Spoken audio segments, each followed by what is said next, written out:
Connect your pentatonics like this.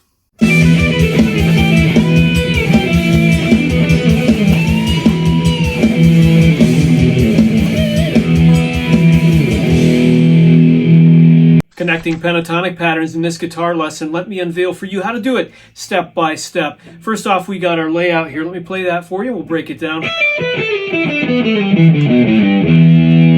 There's where I'm getting my note choice from, and that leads to familiarity. You get bored with just knowing the shape and you want to branch out into licks. I'll take you there, so stay tuned to the end. We've got a little pattern here in E minor pentatonic, 2 notes to one string, 3 notes to the next, across a 3-octave span.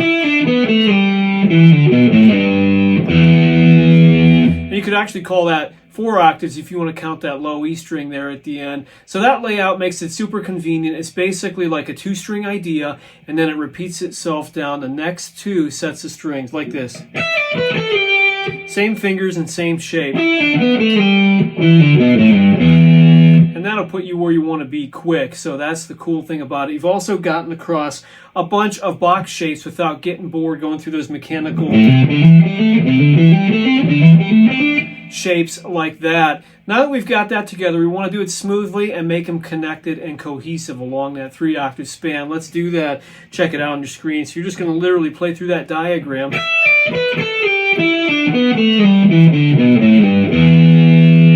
And that really takes you where you want to be fast. I'm Derek from Guitar Woodshed, and I'm here to help you make your next breakthrough on guitar. Also, do yourself a big favor and check out Pentatonic Breakthrough at guitarwoodshed.com. Description is in the link. Let's get her underway now. Grab your metronome, and as you get to know this, try to build the speed up gradually, more and more. Set it to medium tempo. As you're building your speed and confidence with it, you want to know what kind of rhythm you can plug this into and apply. If you've got a backing track or you got a looper, here's some chords you can play over the top of it that all fit within the framework of the E minor pentatonic.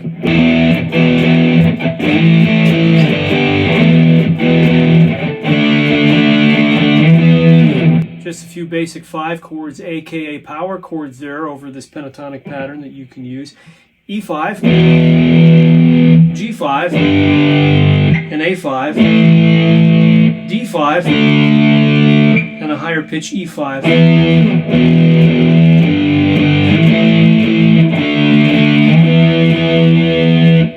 Now we're going to go into the next phase, which is turning the line that you've got here going down the octave range into a sequence.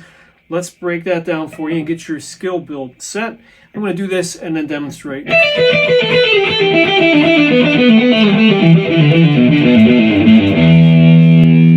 So what we've got there is a repetitive little pattern known as a sequence as I push it through and plug it in through the octaves, high to low. Let's do that. Here's how you practice it. You do it 1 octave at a time, like this.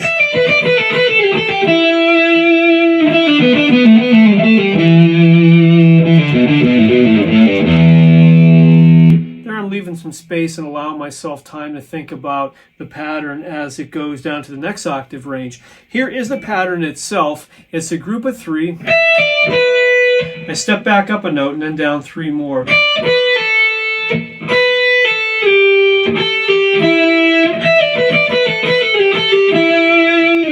And as you get quicker, the 3s become groups of 6s. Let's do the next octave range. A little quicker. And the last octave range.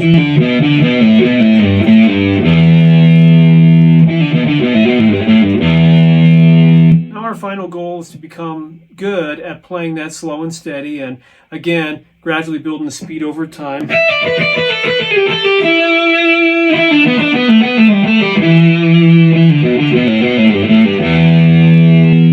That's it, step by step. Finally, we're going to connect them without leaving any space on the octave range.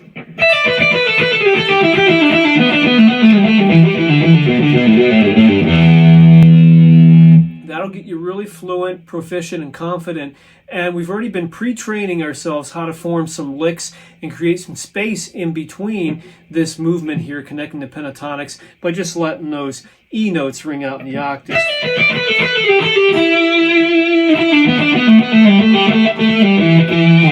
And you can start to see how at this level right here, this is where licks form, and that's going to get into the most fun part of this whole video. We're going to learn that lick from the beginning and tear it apart. No, it's time for the lick. Head on. We've worked our way up to this. It combines the sequencing and it combines a pattern and everything thus far. Unaccompanied, here we go, raw.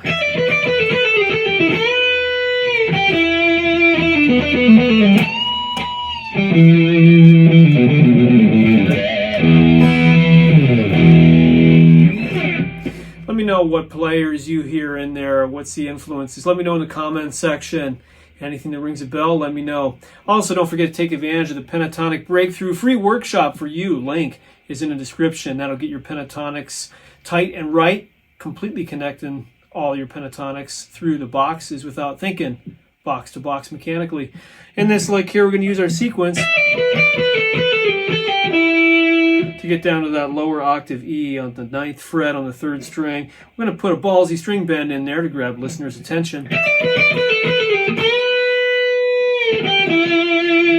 Taking the A note, 10th fret, 2nd string, and bending up to B. I much prefer raking it than just picking it. Raking it, I'm just muting out the lower strings as I strike the pick through the lower strings as well as the 2nd string. So we've got next octave range, some pinch harmonic stuff in there. I'm just going down my sequence, a bend, making sure to keep those bends in key. Then we got our last octave range here, just working the 2 thickest strings in that 2-string pattern. Adding some character, throwing the rhythm off, displacing it a little bit, combined with mutes. So instead of just triplets, I had some 8ths in there, 8th notes. And a little meaty, beefy pinch harmonic at the end.